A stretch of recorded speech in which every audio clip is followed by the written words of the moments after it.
Recently, the last few weeks, I think I sort of got a sense that you were being a bit disillusioned by Donald Trump. However, after his outburst yesterday, you tweeted, "He's trying to win me back."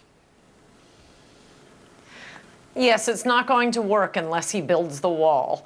I mean, he's always been good at saying things that I think most people believe, and that upset liberals, and that's always fun for a while. But, okay, he's president now. We're in year 2. He hasn't built the wall. He's given tax cuts, but any Republican would have done that. That isn't what he campaigned on.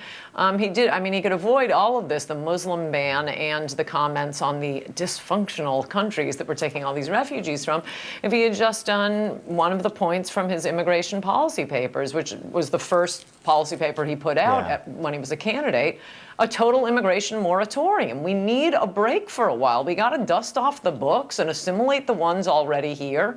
And you don't get into, black, white, or African countries, or Muslim, or religion. We just need a break. Okay, but he did use that language, didn't he? He specifically insulted these countries in a sweeping generalisation and picked out that he'd like to have more people from countries like Norway. So he must know how those comments are going to be received. And in fact, some people are not just questioning the intention of his comments, all the colourful language, but some of the facts. For instance, he's been accused of saying an offhand comment about all Haitians have AIDS.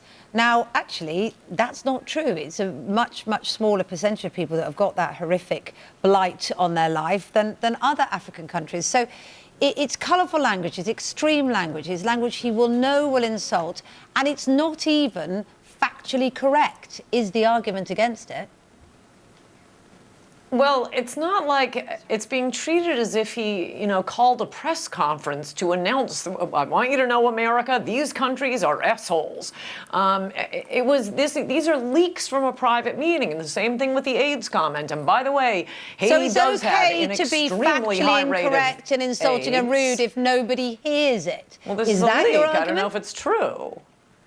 No, it's not an insult. If someone overhears me saying, you're wearing an ugly dress, I'm not insulting you. I thought you had an ugly dress. But if I don't say it, and by the way, I can't see you at all. You're probably wearing a beautiful dress. But if I'm not saying it to you, I'm not insulting you. This was leaked by Democrats, his political opponents, because they thought it would hurt him. I don't think it did hurt him.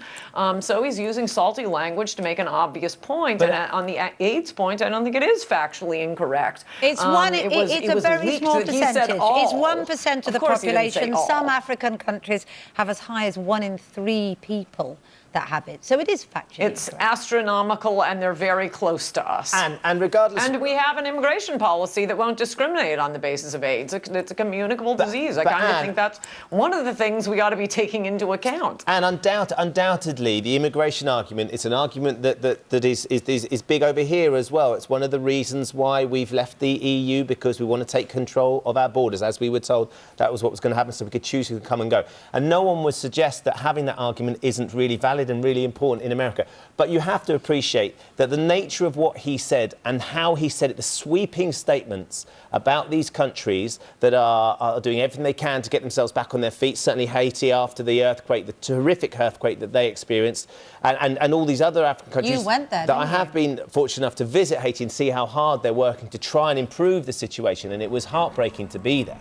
And all the Haitians and the other immigrants that you have taken in the United States, huge swathes of them have been hugely important to the American economy and play a hugely important part within society over there as well. So when he describes them as these hellholes, these countries as hellholes, no, but lots of them you can't just dismiss, and that's the problem. It's the sweeping statement that he's dismissing all of them in one comment. Well, you dismissed them, and one of them, a daughter of a Haitian immigrant, is Republican US.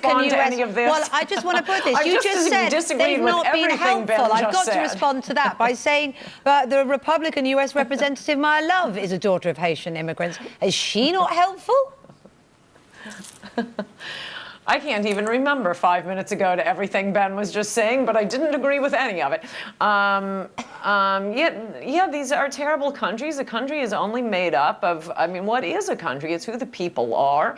Yeah, you're going through it too. What's frustrating, I think, for the voters in your country and the voters in my country is we keep voting for less immigration, and nobody will give it to us, including Donald Trump, I might add, which is why, you know, making a salty remark that is obviously true doesn't completely win back favor in my book.